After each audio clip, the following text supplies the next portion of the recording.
सुन्नुहोस् ल, यूहन्ना 1:1 भन्दछ, आदिमा वचन हुन्थ्यो, वचन परमेश्वरसँग हुन्थ्यो अनि वचन परमेश्वर हुन्थ्यो।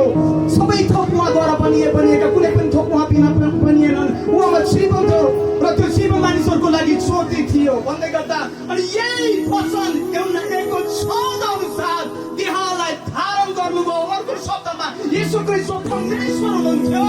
सुन्नुहोस् न, येशू ख्रीष्ट हुनुहुन्थ्यो रे, येशू ख्रीष्ट हुनुहुन्थ्यो, परमेश्वर हुनुहुन्थ्यो। कोलोसे 1:15 उहाँले यसरी भन्दछ, उहाँ अदृश्य परमेश्वरका प्रतिरूप भन्दै गर्दा परमेश्वर जो अदृश्य हुनुहुन्छ उहाँले आफैलाई अदृश्य बनाइराख्न चाहनु भएन, तर यो अदृश्य परमेश्वरले आफैलाई दृश्य रूप दिनुभयो। अनि जो चाहिँ को हुनुहुन्छ?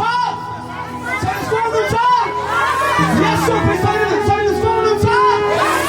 येशू ख्रीष्ट हुनुहुन्छ। परमेश्वरको वास्तविक रूप नै को हुनुहुन्छ?